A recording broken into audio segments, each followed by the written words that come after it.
Let's take stock of what's really going on and how industries are coping up with the COVID pandemic. And who better than Anil Agarwal himself, the founder and executive chairman at Vedanta, joining us on the show right now. Mr. Agarwal, pleasure to have you on the show. Morning, firstly. You've taken a pledge to donate 100 crore rupees to the cause of coronavirus. What prompted you to donate such a large amount? मेरे को सबसे ज्यादा जो लग रहा था कि मेरे जो मालिश करने वाला आता है वो उसको मैंने नहीं बुलाया। मैंने उससे फोन से बात की तो उसने कहा कि मेरे को कोई नहीं बुला रहा है।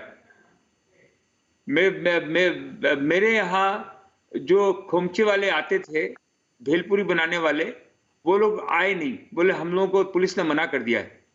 तो ये मेरे को लगा कि जो कॉन्ट्रैक्ट के लेबर हैं, कॉन्ट्रैक्टर ने कहा कि आप कल से मत आओ। तो ये मेरे को सबसे लगा कि ये अगर हो जाएगा तो हमारे यहाँ क्या रहेगा। तो इसमें मैं तो जा नहीं सकता, लेकिन मेरे पास जो भी रिसोर्स है उसको मैं इमीडिएटली करूं और भी करूं और अपने आदमियों को बोलूं। ये खाली भावना की बात थी, ये दिल की बात थी जो मैंने कही, क्योंकि मैंने ये सारे दिन देखे। मैं जहां से आया हूं वहां पे ये मैंने देखा है कि क्या तकलीफ होती है। इसको लेकर मैंने इसको आगे बढ़ के किया।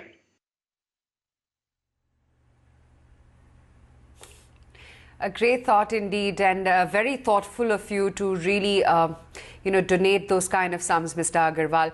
But let's speak about the health of corporate India as well. While, of course, most of our lives are getting impacted in just more ways than one, after seeing a general slowdown, which has now lasted us almost 1 year, now with this pandemic taking a hit, what kind of an impact do you think corporate India will have to digest? I'm with you. I'm little bit optimistic. तो उसमें मेरे को ऐसा लगता है कि world में तो कंप्लीटली बंद हो गया है।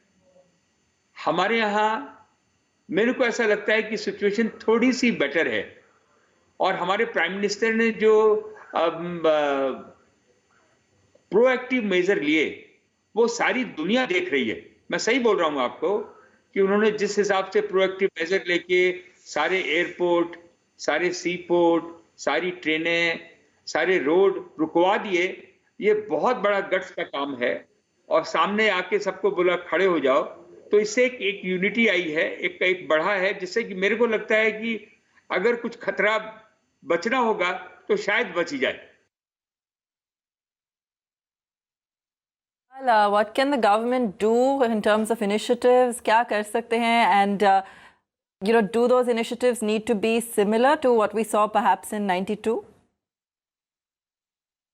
I think ये प्राइम मिनिस्टर डिसाइसिव हैं, और ये सबसे जरूरी है कि फंडामेंटल ये बोल रहे हैं कि स्वच्छ रहो, अपने आप को स्वस्थ रखो। और हमने ये हरदम कहा है कि उनके माइंड में भी है कि गवर्नमेंट का काम जो है शिक्षा प्रदान करना है, हेल्थ प्रदान करना है, इंफ्रास्ट्रक्चर देना है। इनका काम फंडामेंटल है, इंफ्रास्ट्रक्चर देना है। इनका बाकी जो running the business, they should come out of it, and they will be coming out of it, not to sell the company but corporatize it, and including the bank, and that's the whole world do it. Democratic country में कोई भी bureaucrat कंपनियां नहीं चलाता है। ये 3 गुना production बढ़ेंगे।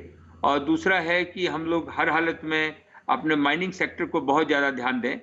ये बहुत इंपॉर्टेंट है कि हमारे रिसोर्स बहुत अच्छे हैं, तेल बहुत अच्छा है। हम लोग 3 साइड से वनरेबल हैं, तो हम कैसे तेल का प्रोडक्शन ज़्यादा से ज़्यादा बढ़ाएं। इसके बाद जो हम लोग देख रहे हैं, गवर्नमेंट जो है अब एक ही काम है कि जितनी कंपनियां हैं उनको एक ही नज़र से देखे। एक प्राइवेट कंपनी है और एक गवर्नमेंट की कंपनी है, ऐसा नहीं रहे। एक प्राइवेट बैंक है और एक पब्लिक बैंक है, ऐसा नहीं रहे।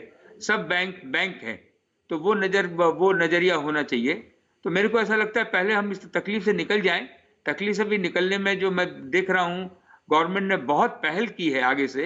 इसका भी असर ईश्वर चाहेगा तो जरूर होगा। हम अपने बच्चों को, अपने लोगों को बचा के रख सकते हैं। दहाड़ी वालों को बचा के रखें, रोज के वालों को बचा के रखें। उसके बाद कंप्लीट ट्रांसफॉर्मेशन के हिसाब से हिंदुस्तान जो है प्लेस ऑफ एंटरप्रेन्योर है, और हम लोग जो भी धन कमाते हैं वो पब्लिक का ही है, ऐसा मान के चलें। हम लोग ट्रस्टी हैं और ऐसा मानना भी है और ऐसा चलेगा भी और कॉर्पोरेटाइज भी होगा। तो यही सब काम हो सकते हैं। मैंने बताया कि माइक्रो फाइनेंस है, टूरिज्म है, ये सब चीज़ें आगे आएंगी। Okay, Mr. Agarwal, if you could just stay with us.